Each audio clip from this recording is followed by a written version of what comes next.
നമസ്കാരം.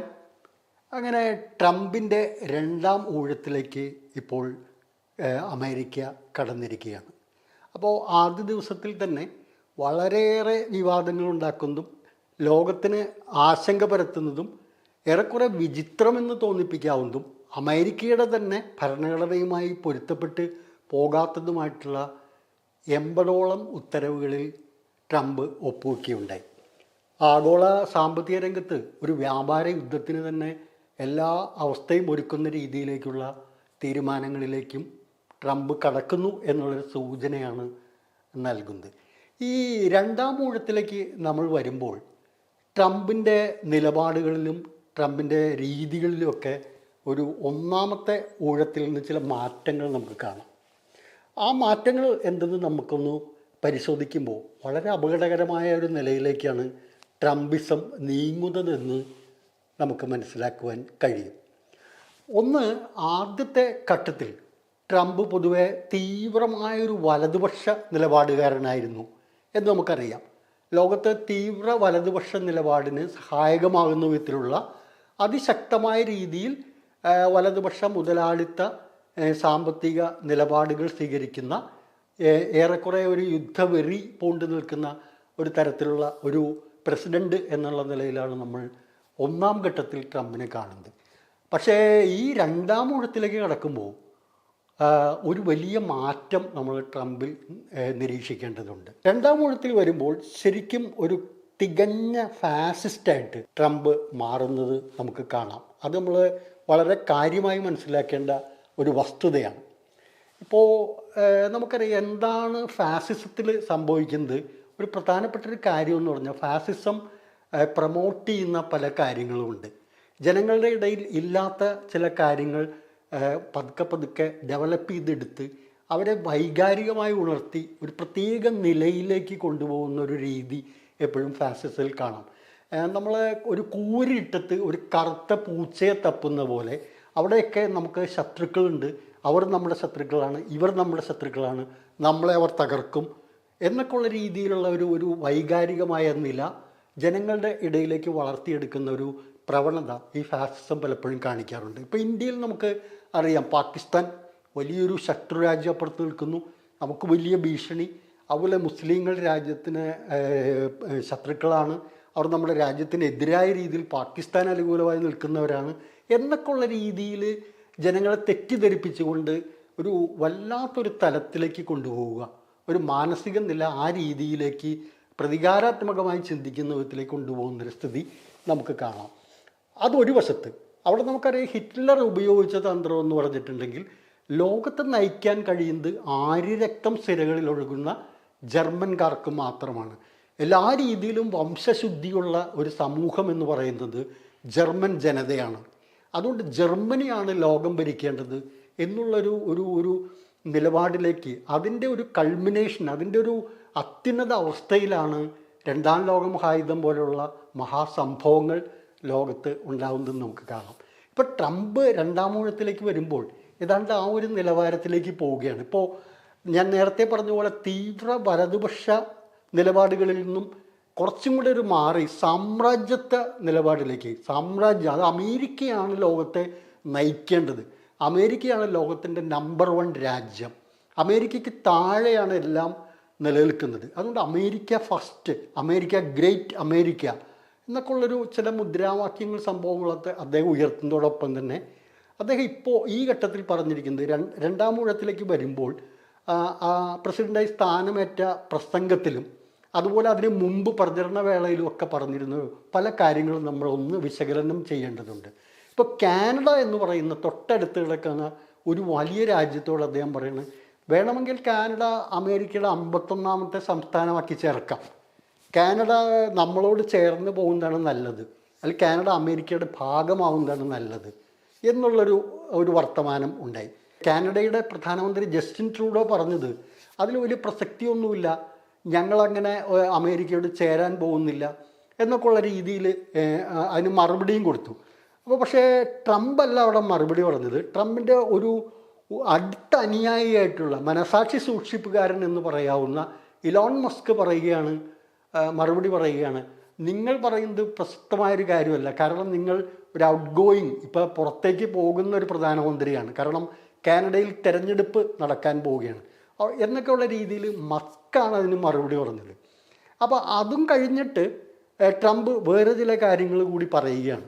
അതായത് ഒന്ന്, ഈ മെക്സിക്കോ എന്ന് പറയുന്ന രാജ്യത്തെ ഒന്ന് ആക്രമിക്കേണ്ടതുണ്ട്, മിലിറ്ററി നടപടികൾ വരെ വേണ്ടി വന്നാൽ ഞങ്ങൾ മെക്സിക്കോ ഇൻവൈഡ് ചെയ്ത് കീഴടക്കും. കാരണം മെക്സിക്കോ എന്ന് പറയുന്ന ഡ്രഗ് കാർട്ടലുകളുടെ, ലോകത്തെ മയക്കുമരുന്നുകൾ വല്ലാതെ ഉൽപ്പാദിപ്പിച്ച് അത് ലോകത്ത് വിതരണം ചെയ്യുന്ന രാജ്യങ്ങളിൽ ഒന്ന് മെക്സിക്കോയാണ്.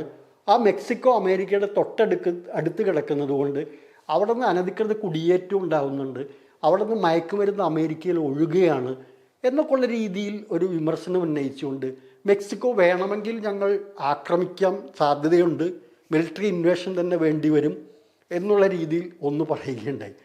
അപ്പോൾ അത് വളരെ വളരെ കൗതുകരവും ലോകത്ത് വളരെ പ്രസക്തവുമായ കാര്യമാണ്. കാരണം സാമ്രാജ്യം വികസിപ്പിക്കുന്നതിനെക്കുറിച്ച് ഒരു അമേരിക്കൻ പ്രസിഡന്റ് തൻ്റെ രണ്ടാം ഊഴത്തിൽ ചിന്തിക്കുന്നു എന്നുള്ളതാണ് പ്രശ്നം. ഇത് തന്നെയാണ്, ഇതേ രീതിയിലാണ് ഹിറ്റ്ലർ രണ്ടാം ലോകയുദ്ധത്തിന് മുമ്പ് ചിന്തിച്ചിരുന്നത്.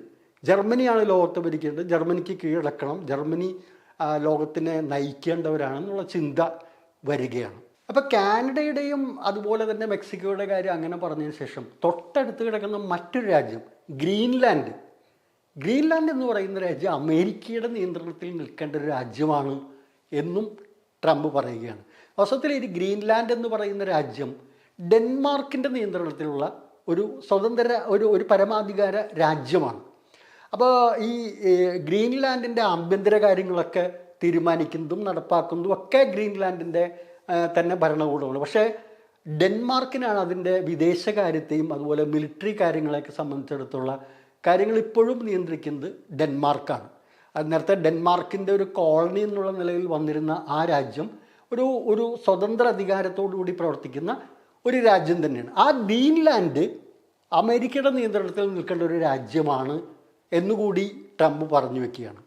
അദ്ദേഹം കുറച്ചുകൂടെ കടന്നിട്ട് അറ്റ്ലാന്റിക് പസഫിക് സമുദ്രങ്ങളെ തമ്മിൽ ബന്ധിപ്പിക്കുന്ന ലോകത്തെ വളരെ പ്രധാനപ്പെട്ടൊരു കനാൽ എന്ന് പറയുന്നത് പനാമ കനാലാണ്.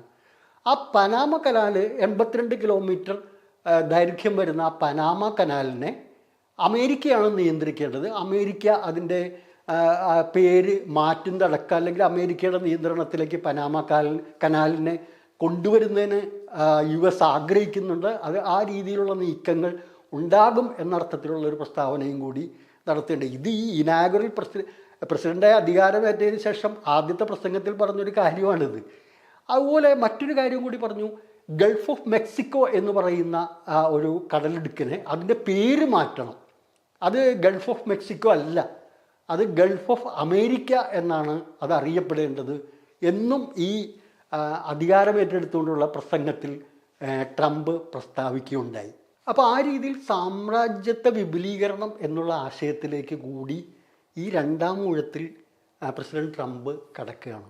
ഇതാണ് നമ്മൾ പറഞ്ഞ കാര്യം എന്ന് പറയുന്നത്. ഈ ഫാസിസ്റ്റ് രീതി എന്ന് പറയുന്നത് പ്രകടമായി ട്രംപിൽ കാണുന്നു എന്ന് പറയുന്നത്. ഇവിടെ ഈ സാമ്രാജ്യത്വ വികസനം എന്ന് പറയുന്ന ആശയം നമ്മുടെ രാജ്യത്തും ചില ആളുകൾക്കൊക്കെ ഉണ്ട് കേട്ടോ. അത് നമ്മൾ ആലോചിക്കണം. കാരണം ഇവിടെയും ഭരണം നടത്തുന്ന സംഘപരിവാർ ശക്തികൾക്ക് ഈ ഫാസിസ്റ്റ് രീതിയുണ്ട്. അവർ പറഞ്ഞു വയ്ക്കുന്നൊരു കാര്യം എന്താ, ഇന്ത്യ എന്ന് പറയുന്നത് അങ്ങ് അഫ്ഗാനിസ്ഥാൻ മുതൽ ഇന്തോനേഷ്യ വരെ പടർന്നു കിടന്നിരുന്ന ഒരു വലിയ സാമ്രാജ്യമായിരുന്നു. അശോകൻ, കനിഷ്കൻ, മൗര്യ സാമ്രാജ്യം, ചന്ദ്രഗുപ്ത മൗര്യൻ്റെ കാലമൊക്കെയാണ് അവർ പറയുന്നത്. അത് അവർ അണികളോട് പറയുന്നുണ്ട്, ശ്രീലങ്കയൊക്കെ നമ്മുടെ കീഴിൽ വരേണ്ട പ്രദേശങ്ങളാണ്. അങ്ങനെ ചില സ്വപ്നം കാണുന്ന ആളുകളുണ്ട്. അത്തരത്തിലൊരു തരത്തിലേക്ക് ഈ നമ്മുടെ പ്രസിഡന്റ് ട്രംപ് കടക്കുകയാണ്. അപ്പോൾ ഇവിടെ വളരെ പ്രധാനപ്പെട്ടൊരു കാര്യം നമ്മൾ മനസ്സിലാക്കേണ്ടത്, ഈ രണ്ടാം ഊഴത്തിൽ വരുമ്പോൾ ഈ പ്രസിഡന്റ് ട്രംപിൻ്റെ ഏറ്റവും അടുത്ത അനുയായിയും ഉപദേശകനും നിയന്ത്രകനും ഒക്കെയായി വരുന്നത് സാക്ഷാൽ ഇലോൺ മസ്കാണ്. ഈ ഇലോൺ മസ്ക്, ഞാൻ നേരത്തെ ജസ്റ്റിൻ ട്രൂഡോയ്ക്ക് മറുപടി പറഞ്ഞ കാര്യം ഞാൻ സൂചിപ്പിച്ചു. ഈ ഇലോൺ മസ്ക് എന്ന് പറയുന്ന വ്യക്തി നമുക്ക് കാണാൻ കഴിയുന്നൊരു കാര്യം എന്ന് പറയുന്നുണ്ടെങ്കിൽ, ഹിറ്റ്ലറുടെ കാലത്ത് ഹിറ്റ്ലറുടെ ഏറ്റവും വലിയ അടുത്താനിയായി എല്ലാ കാര്യങ്ങളും നിയന്ത്രിച്ചിരുന്ന ഒരാളുണ്ടായിരുന്നു. ഹെൻറിച്ച് ഹിംലർ എന്നാണ് അദ്ദേഹത്തിൻ്റെ പേര്. ഈ നാസി സായുധ സേനയായിട്ടുള്ള SS ഉണ്ടാക്കിയതിൻ്റെ പ്രധാന വ്യക്തി ഈ ഹെൻറിച്ച് ഹിംലറാണ്. 1944 ഈ SS കമാൻഡർ ഇൻ ചീഫായിട്ട് ഹിംലർ മാറുകയുണ്ടായി.